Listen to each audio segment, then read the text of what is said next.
Society shames her. Her complexion is too dark. Her hair is too wild and nappy to tame. As I grew up, I learned that racism is everywhere. I learned that I would be treated differently because of the color of my skin or because of my ethnicity.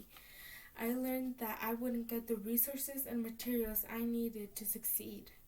That society and that our leaders would shame me because of something I cannot control. I learned about rage and fear. With I Am the Rage by Dr. Martina McGowan, created with Sunshine by Amaya Burke, the drama Freedom Writers, Brown v. Board of Education Equal Schooling for All by Harvey Fireside and Sarah Betsy Fuller, and Education Education by Huang Li and Lily Pennick, the program Beautiful Rage. I am the rage. I am the rage rolling beneath the surface. I am the dream deferred again. I am the promises needed and repeated but never kept. I am the air between light and dark, fueling flames that burn but can never be consumed nor satisfy its own abiding hunger. I am the glowing ember you continue to poke and prod with meanness that bubbles over onto the streets. I am the ravenous appetite to destroy something, anything. I am the ever-present clanking chains in the belly of the cargo hold, struggling to love myself, a thing you have taught me to loathe. I am the dismissal days and inky skies. Sunlight enters through her skin and exits through her smile. Her smile can light up a room and bring warmth. Cocoa butter and a little coconut oil will do. Clear lip gloss will brighten her smile just a little bit more. She is made of sugar and honey and glitter, but her tongue is made of spice. Enough spices to make you feel the heat, but not enough to burn you. The natural highlight on her cheeks glimmer and twinkle when the sun hits them. Her hair comes in different shapes, lengths, and textures. Her soul is blissful most of the time, but sometimes it yearns for acceptance.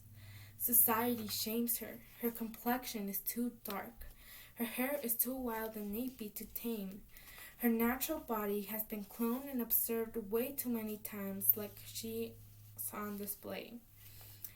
She is used for research without her permission, like she is inhumane, like an animal. Everyone wants to look and act like her, but no one wants to be her. No one wants to feel her pain, and guess what? No one would ever will. But though it all, she still manages to smile. The same smile that can light up a room and bring warmth, the same smile that was created with sunshine. As Oliver Brown later told the federal judge who would hear the case, it was dangerous to have Linda travel 6 blocks on foot through vast amount of traffic, then take a school bus to Monroe School reserved for black children.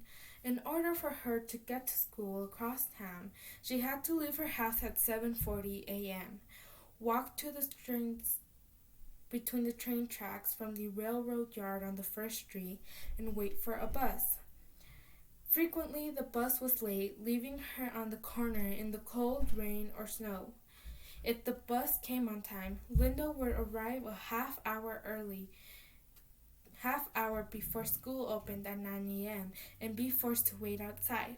She often had to clap her hands or jump up and down to keep warm. I am a teacher. It doesn't matter what color I am. It's all about color.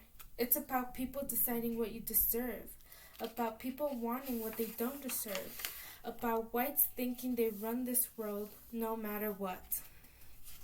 Integration's a lie. Yeah, we teachers, we can't say that or we lose our jobs for being racist. Black children attend run-down, ramshackle schoolhouses, some with just 1 or 2 teachers, crowded classrooms, and no libraries, lunchrooms, or playgrounds. Blacks made up 70% of the county's population. A third of them grew up illiterate. unable to read or write. I'm so glad I live in America where I have free education. Although I'm sure that's all I have to be grateful for when it comes to this system. As a topic majorly discussed by politicians of our great country, the land of the free, education is clearly a priority in our nation and nations elsewhere as well. And because the subject is valued so highly by our society, I stand here today to tell you how much it sucks. Oh, excuse my language. I mean, how much it displeases me to my core, my common core. No, I ain't saying we shouldn't be educated, but I'm not sure I want to be educated under these corrupt conditions. Somewhere between coming out of my mother's birth canal and learning how to ride a bike. My life was signed away to 13 years of required education full of standardized testing, useless lessons, and careless staff. I am the niggardly feeling that there is not enough, will never be enough, money, land, freedom, education, life to satisfy us all. I am the outrage that flares every time you say something foolish like, I thought you were already free. I am the disappointment that breathes hot and silent every time I am dismissed, discharged, dishonored, cast aside, counted as worthless or meaningless. I am the melody that lies inside every Negro spiritual that sings praises of diminishing hopes in this life and a brighter, fairer world in the next.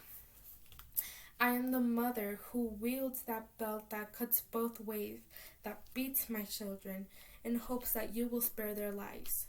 I am the salty tears of anxious mother, frightened each time her child crosses the threshold, praying for a return that is not guaranteed. Like payment of some impossible garnish on the lives we want for them. I am the furthest point from you, thrashing about in the sea of doom, gasping for air.